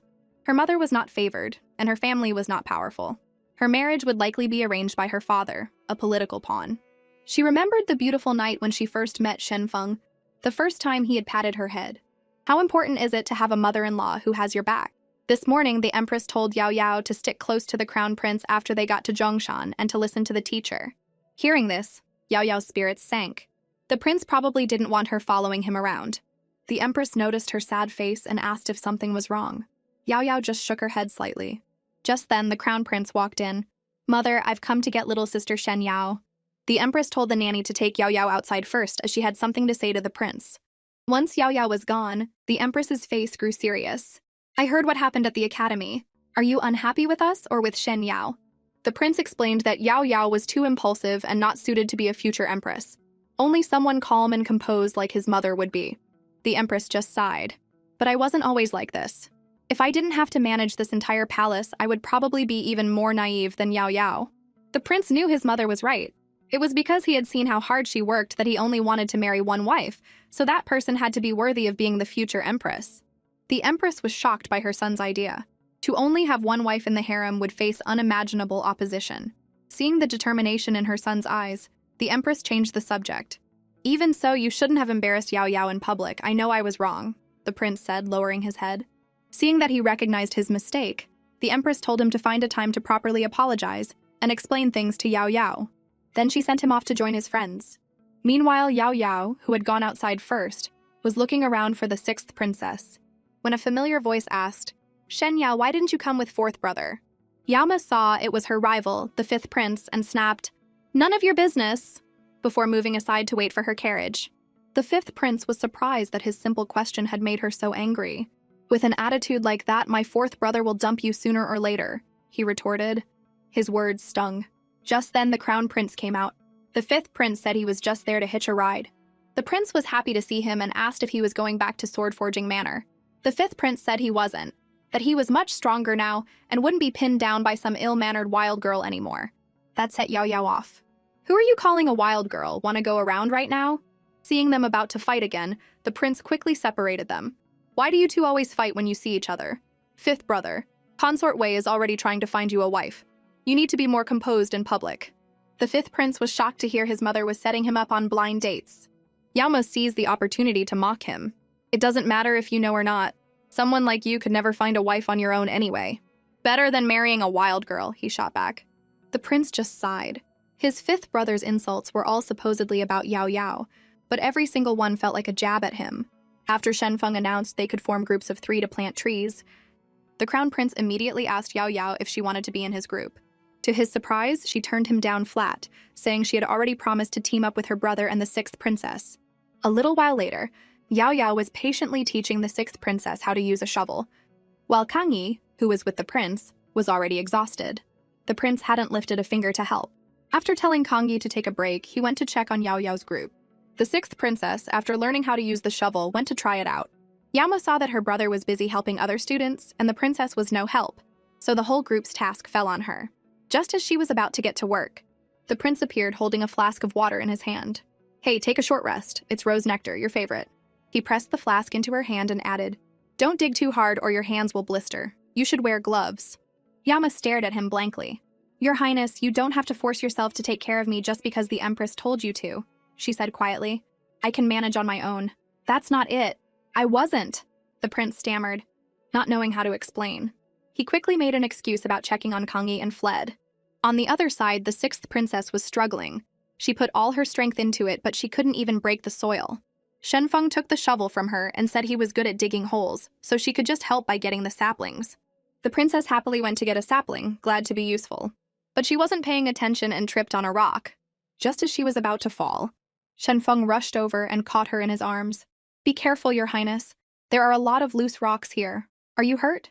Princess winced in pain. "My ankle really hurts," she said. Hearing this, Shen Feng swept her up into a princess carry. The princess's face turned beet red, and her heart pounded in her chest. Shen Feng told the crown prince to watch over the other students, then carried her off to get her injury looked at. The prince, who had been relaxing, was suddenly put in charge and started leading the students in planting trees. The fifth prince, seeing his brother was swamped, and Yao Yao was now alone, sneakily went over and asked her for a favor. Yama instinctively wanted to refuse. Her group was already 2 people short, and she was busy enough. But the fifth prince pleaded and begged until she followed him to the hole he had dug. Yama was shocked. "This hole is huge. Are you planting a tree or burying someone?" Before she could finish her sentence, he shoved her into the pit. "You guessed it," he taunted. "A hole this big is for burying you." He then tossed a bag of snacks down to her. "You can think about what you did down there. This is what you get for betraying me. When you've figured out how to explain yourself, I'll pull you up." After being pushed into a deep pit, the little girl's first instinct wasn't to call for help, but to start munching on snacks. Yama sat in the hole, completely unworried. She figured her brother would come looking for her soon. Plus, the snacks the fifth prince had given her were actually pretty good. When the fifth prince asked his two lackeys if Shen Yao had reflected on her actions yet, they reported that she was happily eating away. "Shen Yao!" he yelled down, annoyed. "Don't you have anything to say about the deskmate situation?" Yao Yao was confused. She thought he had pushed her in for some other reason, but it was just about this. The more she thought about it, the angrier she got. She put her hands on her hips and demanded, "You were away studying. If I didn't get a new deskmate, how was I supposed to do the partner assignments?" "Partner assignments?" the fifth prince asked, surprised. "We never had those before." Just then, the crown prince arrived. "Fifth brother, what are you doing? Shen Yao, are you okay?" He reached down to help her out of the pit. After she was out, he checked to see if she was hurt. Yao Yao just dusted herself off and said she was fine. The fifth prince mumbled an apology. "I didn't know about the partner assignments. I'm sorry." Seeing that Yao Yao was okay, the prince turned on his brother sternly. "No matter what the reason, you don't push people into holes." Yama had never seen the prince so angry. She tried to smooth things over. "Don't be mad, Your Highness. He already apologized, and I'm fine. I just ate too many snacks and now I'm a little thirsty. I wish I had brought that rose nectar with me." Her foodie priorities left both princes speechless. That night, at the Zhongshan Palace, the fifth prince was fuming. He hadn't gotten his revenge, and now his fourth brother had a worse impression of him. He summoned his two followers and demanded an explanation. The two, afraid of being punished, quickly came up with a plan. They would dress up as ghosts to scare Shen Yao, and then the fifth prince could swoop in and be the hero, mending their relationship. The fifth prince actually agreed to this plan. The two followers, dressed as ghosts, crept up to Yao Yao's window. But when they peeked in, they couldn't see anyone. As they were wondering where she was, a creepy voice whispered behind them, "Are you looking for me?" They turned around and saw a terrifying female ghost standing there. "A ghost!" they shrieked, then fainted on the spot. Yama took off her mask and looked at the two cowards. "That was too easy," she muttered. She had recognized them immediately as the fifth prince's followers, and knew he was behind it. Meanwhile, the fifth prince was hiding behind a tree, watching everything. He had planned to be the hero, but he hadn't expected Shen Yao to be so good at playing a ghost.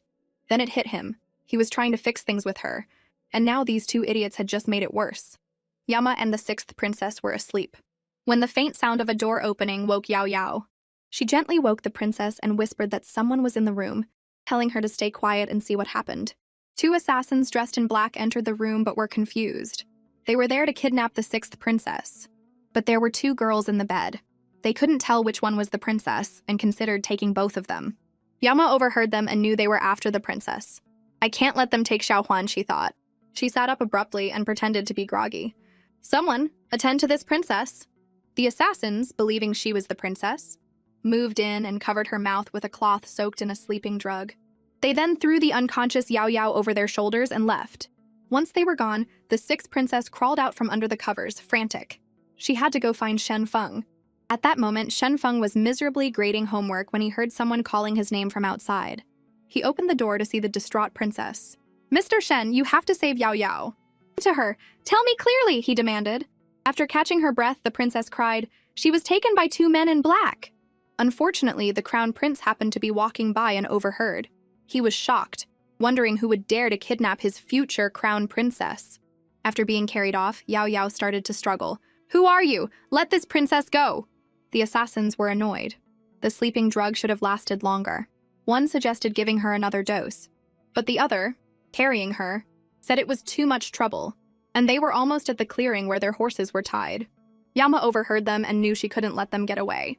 She started thrashing even more wildly, yelling, "This princess needs to use the restroom! Put me down!" The assassins couldn't believe a princess would be so shameless. They told her to shut up, but she only got louder, insisting she couldn't hold it. The other assassin, worried she might actually wet herself on his partner, relented. They stopped and let her go behind a tree, but they both stood there staring at her. Yao Yao pleaded with them to turn around, but they refused, afraid she would run away. Seeing they weren't going to give her a chance, she pointed behind them and shouted, "Hey, what's that?" The assassins scoffed at her childish trick. But just then, with a loud thwack, a fan hit one of them in the head, and he collapsed without a sound. Shen Feng elegantly caught the returning fan, his eyes glinting.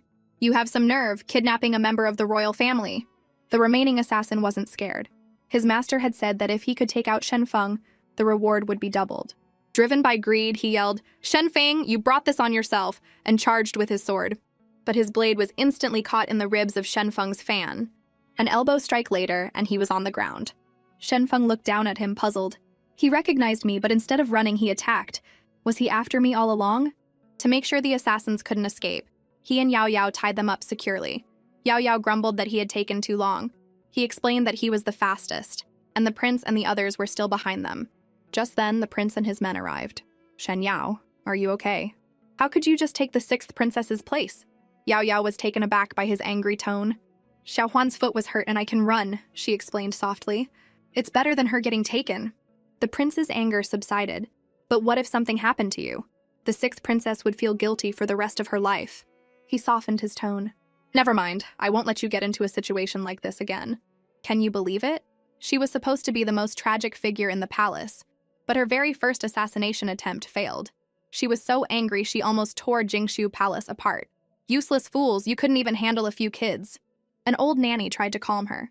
My lady, please calm down. Those two have been taken care of. And the master said we must be patient when dealing with the Shen family. He hopes you will not act on your own again. Consort Wei was furious. Wait again? How long do I have to wait? And father underestimates Shen Feng. My diversionary tactic failed. A person like that should be eliminated before he becomes too powerful. Meanwhile, Yao Yao and the sixth princess were in deportment class. Yaoma was so worried about her brother that she couldn't concentrate and almost dropped the bowl balanced on her head several times. The teacher kept reminding her to focus. The sixth princess saw how distracted Yao Yao was and guessed she was worried about Shen Feng. She pretended to feel unwell. Teacher? My foot hurts. Can Yao Yao take me to see the physician? Yao Yao recognized their secret code for skipping class and quickly followed her out. As they walked, the sixth princess mentioned that the assassins were really after Shen Feng, which made her even more worried about his safety. The crown prince had even been summoned to the imperial study over the matter. Worried that Shen Feng would be punished, they decided to go to the study and see if they could sneak a peek inside. As they were about to leave, a leather ball whizzed past their faces, startling them. They heard the fifth prince call out from the courtyard, Shen Yao, throw the ball back! Yaoma was furious. Did you aim that at us on purpose? The fifth prince didn't bother to explain, just impatiently told her to throw the ball back. Seeing that he wouldn't apologize, Yao Yao decided to give him a taste of his own medicine. All right, you want the ball? I'll give it back to you. She placed the ball on the ground, took a few steps back, and said menacingly, You'd better catch this. With a running start, she kicked the ball with all her might. The fifth prince caught it, but was knocked back several steps, almost missing it. That girl's getting stronger, he thought. He watched the two of them run off. They weren't in class at this time, so they must be skipping. He had to go tattle. This is what you call sisterly love.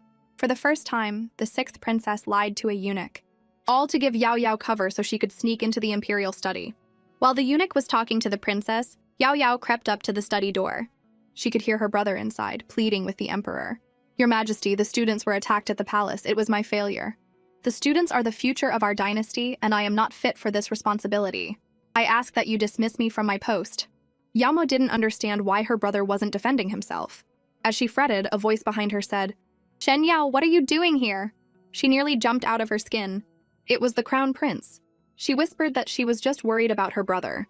After finding out she had snuck in alone, he had her sit next to him to listen in. Yaoma saw he was taking notes and started chattering away. He had to shush her before she quieted down. Inside, Shen Feng felt that the situation was much more complicated than it seemed. He had caught the assassins himself, but they had died suddenly in their cells last night. Now there was no proof. Someone who could reach into the imperial prison in just one night must be... Just then, the emperor asked, Chancellor Wei, what are your thoughts? An old white-haired man bowed. I believe the palace had not been used for some time, and security was lax. It is not entirely Mr. Shen's fault. He rescued the student and prevented a great tragedy, so his merit can offset his mistake. Shen Feng and his father both thought to themselves that this was clearly the Wei family trying to attack the Shen family, and now they were using Shen Feng to clear their own name. Too bad they had no proof. Yaoma, however, thought the chancellor was genuinely helping her brother, and that he was a good person. The prince, afraid his naive fiancé would be fooled, had to remind her that he was just using her brother to deflect suspicion. Hearing this, Yao Yao's expression changed. She had almost been tricked by that old man. What a crafty old fox. It's cunning old fox, the prince corrected her. The emperor, after hearing the chancellor's opinion, spoke slowly. The chancellor's words are fair. The matter of Shen Feng is closed. I order Grand Marshal Shen to reorganize the capital's defenses and strengthen security. Yao Yao was surprised.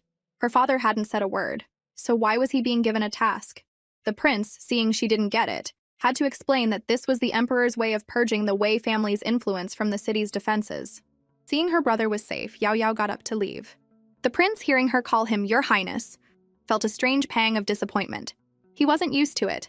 As she was about to slip away, he grabbed her and pulled her back down. "At this time, shouldn't you be in etiquette class?"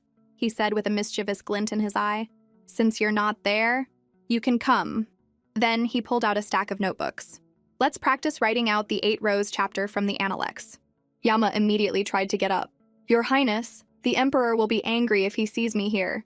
"No, he won't," the prince said flatly. "My father likes you more than he likes me, his own son." She couldn't argue with that, so she said the 6th princess was still waiting for her outside. But the prince saw right through her. "I'll walk out with you and tell her," he said. When the 6th princess saw Yao Yao, she immediately asked what happened. "My brother's fine," Yao Yao said with a miserable look on her face. "Then why do you look so upset?" the princess asked. Yama leaned in and whispered, "Your 4th brother is making me copy the Analects. You're the only one who can save me now." The princess peeked behind Yao Yao and saw the prince's terrifying glare. It was enough to freeze her in her tracks. "Yao Yao, the physician said I shouldn't stand for too long. I'm going back now." With that, she scurried away. Yao Yao was shocked that her friend would abandon her. Before she could recover, she heard the prince's voice behind her. "The 6th princess is gone. Let's go back and write." He then dragged her back inside. Yao Yao was on the verge of tears. When the prince said that after the 8 rows chapter came the Zilu chapter, she completely broke down. If she had known this would happen, she never would have come to check on her brother. This morning, the crown prince went to pay his respects to his mother, but he had ulterior motives. Ever since the Analects incident, Shen Yao had been avoiding him. As he looked around for her, the empress said, "Stop looking. Yao Yao isn't here." The prince froze, then quickly said he was just there to greet his mother. The empress didn't believe him for a second, but she was happy that he was actively pursuing Yao Yao, so she told him she had allowed Yao Yao to stay with the 6th princess for a few days. Seeing his plan had been exposed, the prince blushed and said he was going to go see his 6th sister, then quickly left. The empress, worried her son was clueless, called after him, "Stop talking to her about homework all the time. You're scaring her away." In the Purple Joy Garden, the 6th princess and Yao Yao were on the swings. The princess asked why Yao Yao hadn't been seeing the prince lately. Yao Yao shook her head vigorously. "Why would I? To copy more books?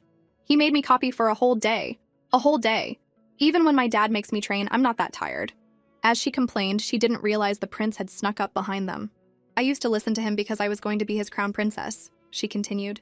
"But now he has his own plans and says he only sees me as a sister and he doesn't want me to call him Big Brother Prince anymore. He doesn't want to marry me, but he still forces me to do homework. It's so annoying." The prince, overhearing her say he was annoying, froze in place. Yao Mo and the princess continued their conversation. "My 2nd brother said we're too young to understand what like really is. So, I guess I don't really like the prince in that way, right?" "Does Shenfeng really think you can't understand like just because you're young?" the princess asked. "Yeah, he said like is more like how my mom and dad are." At this, the princess gripped the swings ropes tighter and sighed sadly. "I know like is something special. The emperor only gives it to the empress. My mother barely ever sees him." Yao Mo had a revelation. "Oh, right. The prince is going to be emperor one day. Maybe it's better if I'm not his crown princess. The empress has to manage the whole palace and has so much work to do. At least the emperor likes her and spends time with her. But if the prince doesn't like me, I'll have to take care of all his other concubines. That would be miserable." "You're so right," the princess agreed. The prince, standing behind them, had a storm cloud over his head. "Right about what?" Tired of their nonsense, he called out loudly, "Shen Yao!" The 2 girls jumped. The prince strode over and grabbed Yao Yao's hand, about to drag her away. The 6th princess, afraid he would punish her, tried to intervene, but he shot her a sharp look. "Xiaolu, as a princess, you shouldn't neglect your studies even on a day off. Copying books or running 8 miles, your choice." Yama was terrified by his aggressive demeanor. "Is he going to make me copy books again?" Yama, thinking he was going to make her copy the Analects again, pulled her hand back and said she didn't want to write today. The prince just stood there, realizing how much she was afraid of him. After a moment, he said softly, "I was wrong the other day. I'm sorry. You can call me whatever you want from now on." Yama was stunned. She reached out and touched his forehead. "Weird, you don't have a fever." He gently pushed her hand down. "Your brother is right," he said softly. "Maybe we're not engaged because we're in love right now. But as the crown prince, I shouldn't shirk my responsibilities. In any case, I'm not interested in romance, so there will be no other consorts." You can continue to be my crown princess without worrying. Yama thought that sounded pretty good, until he added, but you still can't slack off on your studies. The romantic atmosphere instantly vanished. Yama jerked her hand away. If you're not interested in romance, why do you need a crown princess? You can go study by yourself. With that, she pushed past him and left. The prince stood there completely bewildered. Why did she get so angry all of a sudden? Unable to figure it out, he summoned his advisor, Wen Kangi. Kangi asked why the prince had called for him. The prince, with a serious expression, said he had an important matter to discuss. Kangi, thinking this was his chance to contribute to the nation, immediately straightened up, full of ambition. But then the prince whispered, "What do you think of Shen Yao as the crown princess?" Kangi just stared at him, dumbfounded. When he saw the prince was still looking at him, he quickly said, "The selection of the crown princess is a matter of state and must be considered carefully. But I'm not sure if Shen Yao can handle the affairs of the East Palace and the relationships in the harem in the future. My harem will only have her," the prince stated. "She won't have to deal with any of that." Kangi didn't understand why he was saying this. "Your Highness, did something happen?" The prince then pulled out a scroll he had written himself. The plan to cultivate the perfect crown princess. "I was wrong before," he said. "It's not that Shen Yao isn't fit to be the crown princess. It's that I can shape her into the perfect one." Kangi unrolled the scroll and was shocked to see it was covered in dense writing. If they followed the prince's plan and hired all those teachers for Shen Yao, they wouldn't be cultivating a crown princess. They'd be scaring her away. They say it's fun to be arrogant for a while, but you'll regret it when you have to win her back. But the crown prince's attempt to win Yao Yao back nearly sent her to an early grave. Yama was enjoying a rare chance to sleep in, but the prince sent people to rip her covers off at the crack of dawn. She stormed over to confront him, but he just told her she looked disheveled and it was bad for her image. "It may be a day off, but a crown princess doesn't get days off," he said, pinching her cheek. Before she could argue, he continued, "Before, it was my parents who chose you. Now, it's me. But only through study can you be worthy of the title of crown princess." The moment she heard the word study, Yao Yao wanted to retreat. But the prince didn't give her a choice and ordered the maids to take her to the he garden. 2 maids grabbed her and dragged her away as the prince gave her a thumbs up. "You can do it!" At the he garden, the maids introduced the rooms. "Young Lady Shen, this is the study for learning chess. This is the music room for learning the arts." When they got to the pharmacy, Yao Yao asked why there was a pharmacy.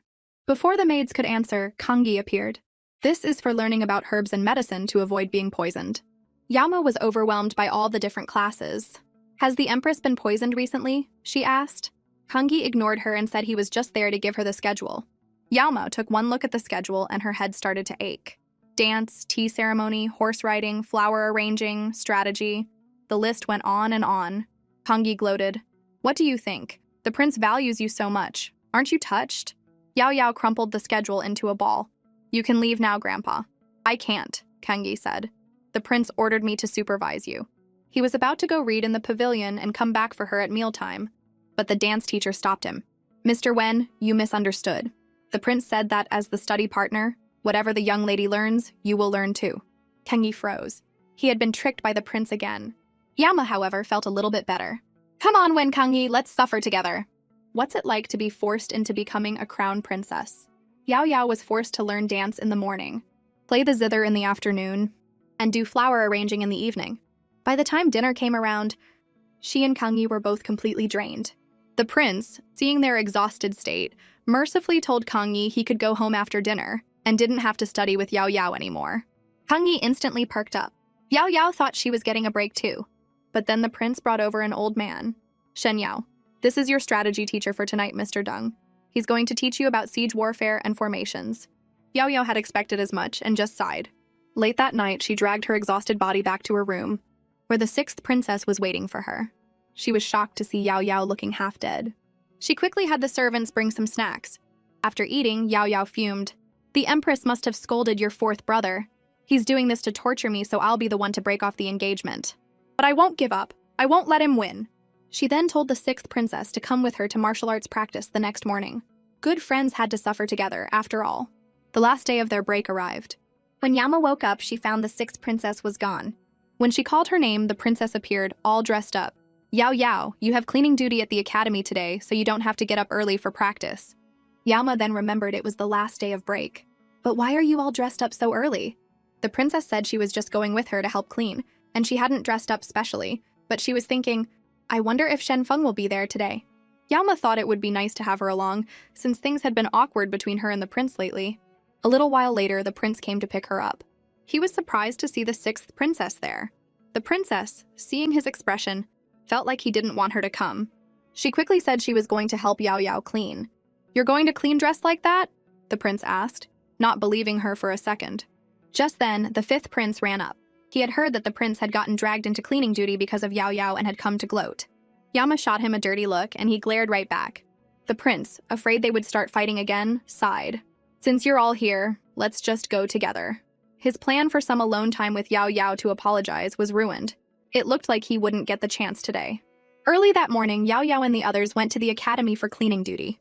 When she saw her second brother, the teaching assistant, was there, she immediately started complaining. "Second brother, you have no idea what I've been through these past few days." Shenfeng affectionately pinched her cheek and looked at the three who had come with her. "I didn't expect 5 little turnips to show up for cleaning duty today," he teased.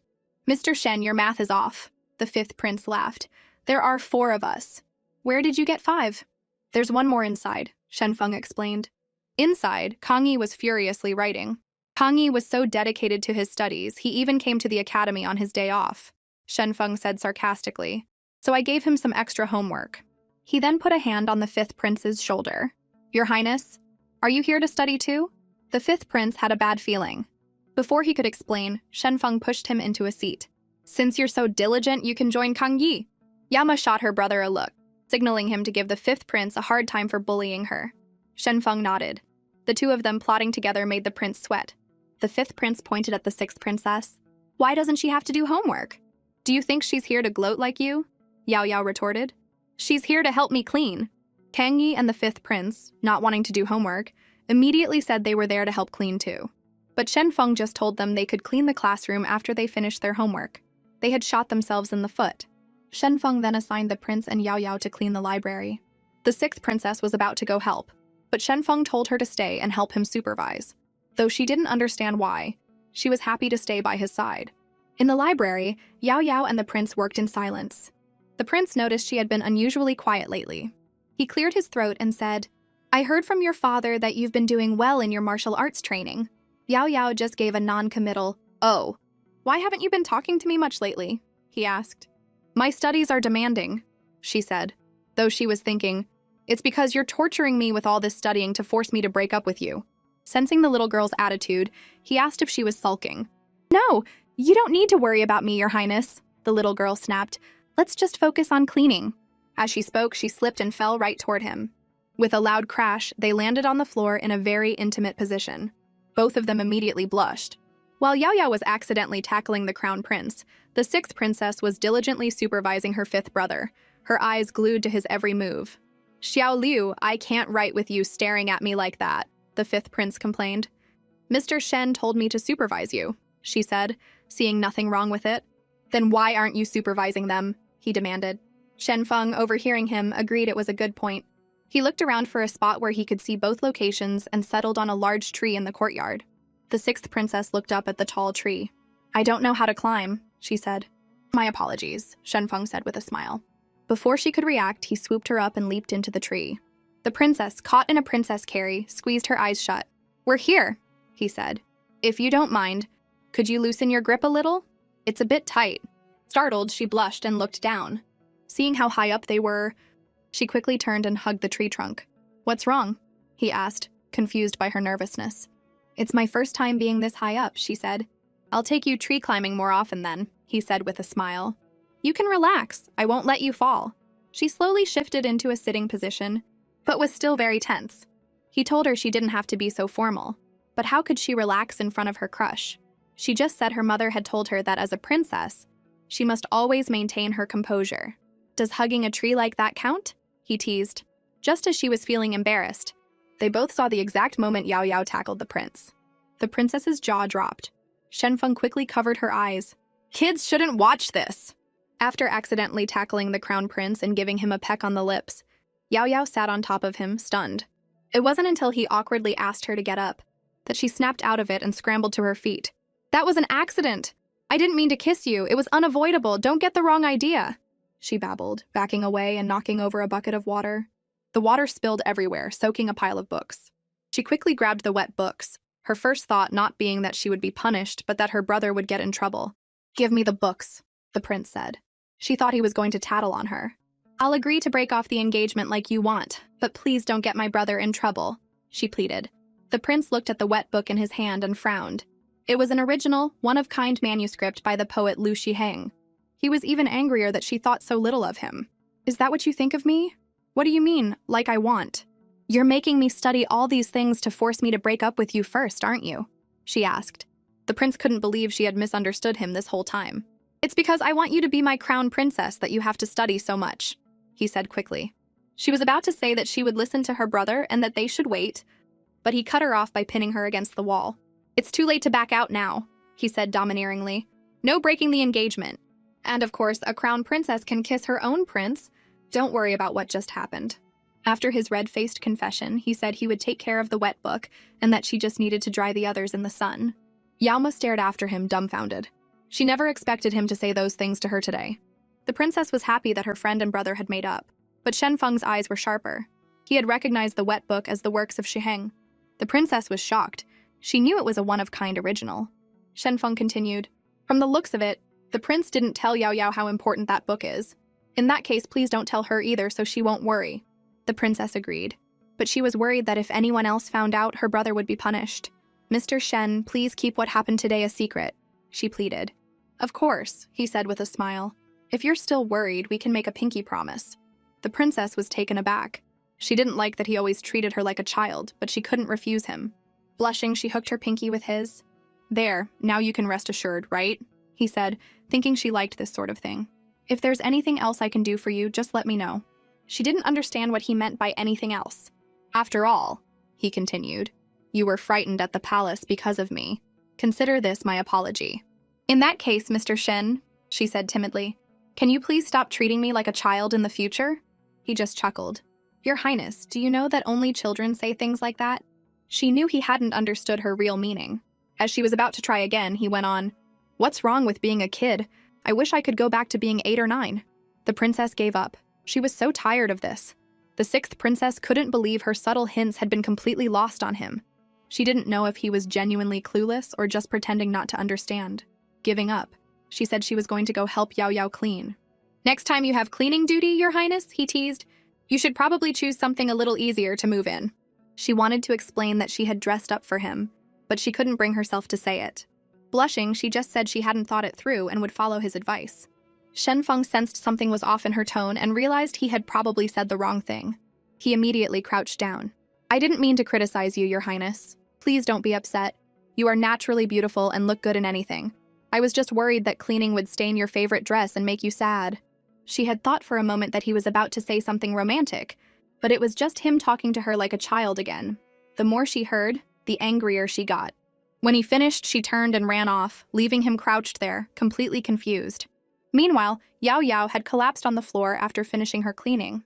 The 6th princess warned her she would get sick from the cold floor, but Yao Yao didn't care. The sun had already warmed the spot. She even invited the princess to lie down with her. As they lay there, they talked. Yao Yao admitted she had probably misunderstood the prince. She thought he was trying to make her give up, but it was the opposite. The princess wasn't surprised. "I told you my 4th brother wasn't like that. He just overthinks things." Then she murmured, "I hope I get to see you become the crown princess before I get married." "What? Xiaohuan, is your marriage arranged?" Yao Yao asked, sitting up in shock. The princess looked downcast. "My mother said a few days ago that father might be planning to marry me off to the Western Liang for a political alliance." Yaoma threw her arms around her. "That's so far away. We'll never see each other again." She then declared, "I will definitely become the crown princess, and then I'll make the prince do something about it. I won't let you get married off so far away." The princess just sighed. This was her father's decision. How could she drag her brother and Yao Yao into it? Besides, her silly second brother only saw her as a child. Even if she didn't go, what would change? It was better to just cherish the time she had left with everyone.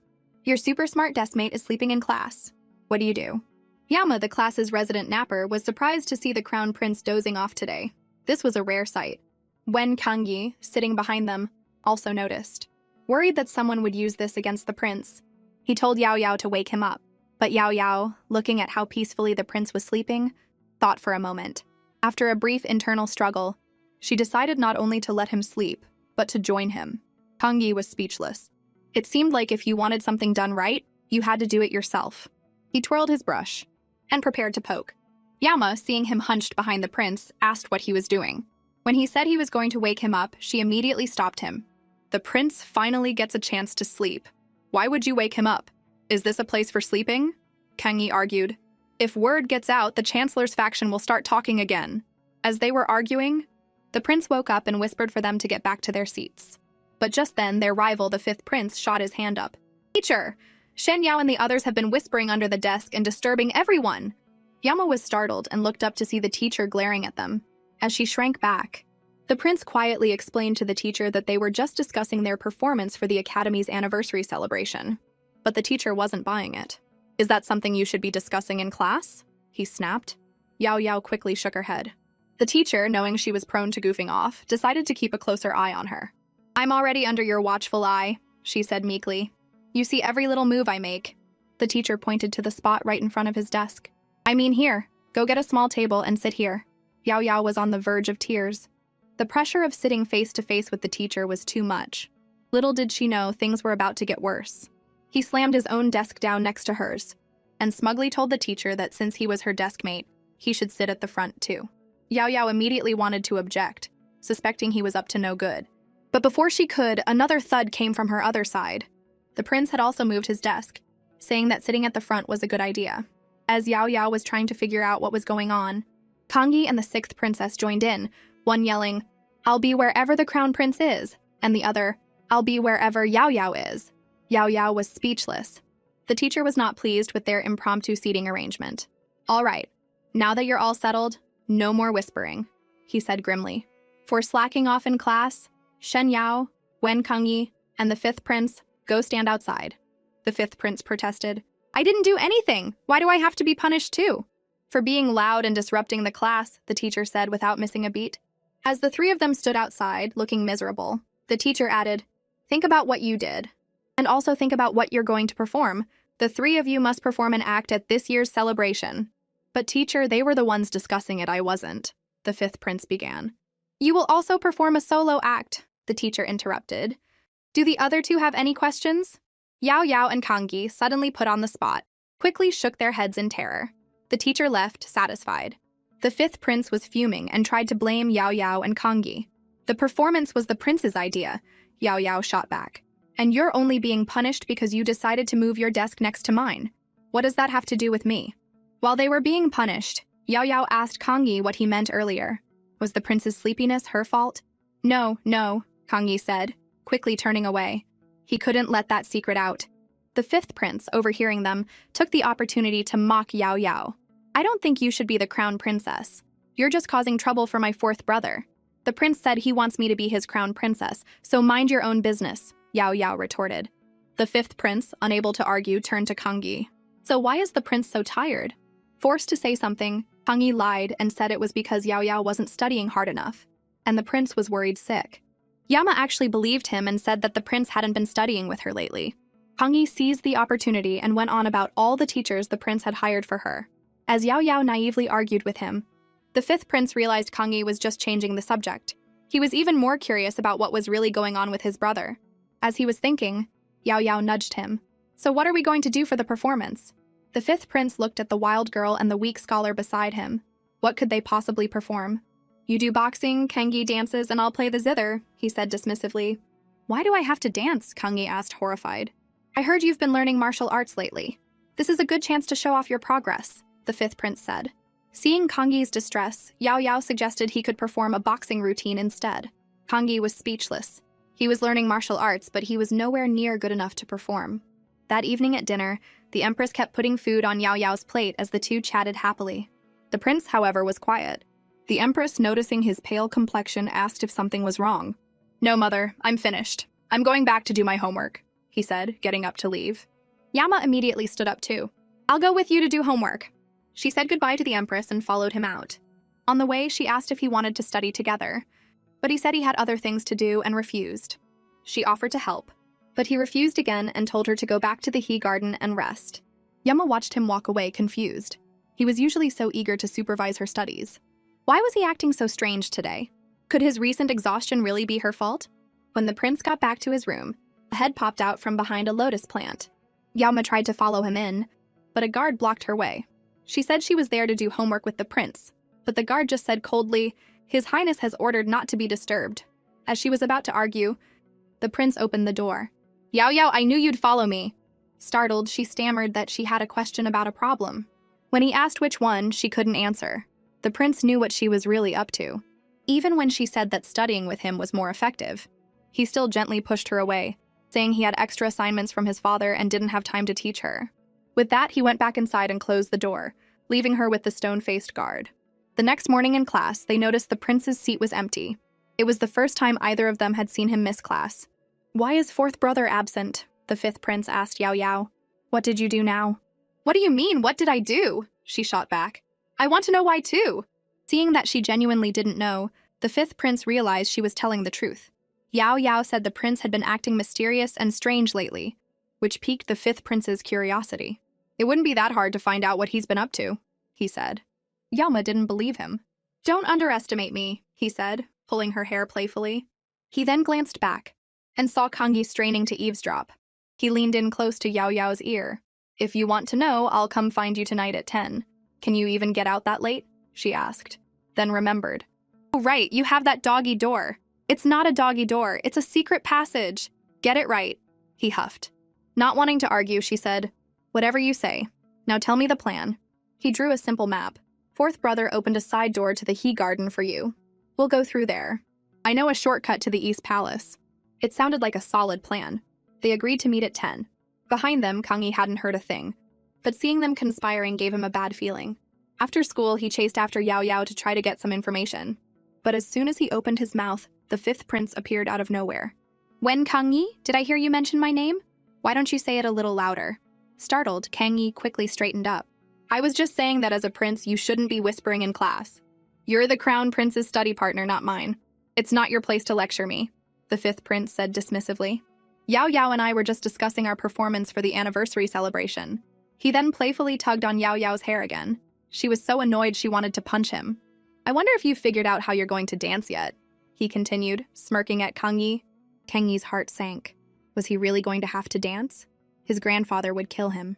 Just then, the sixth princess spoke up. "If Kangi dances, your act probably won't be approved by the teacher. Since you're playing the zither, he could do calligraphy and Yao could dance or do boxing." It was a brilliant idea. "The sixth princess is right, let's do that," Kangi exclaimed. The fifth prince, annoyed that his plan was foiled, was about to scold the sixth princess. But Yao stepped in front of her friend and glared at him. He decided it wasn't worth fighting with a girl, and just reminded Yao not to forget their plan before leaving. "I know! Whoever backs out is a dog!" she yelled after him. Kangi, hearing they really did have a plan, asked what it was. "It's a secret," Yao said, then linked arms with the sixth princess and walked away.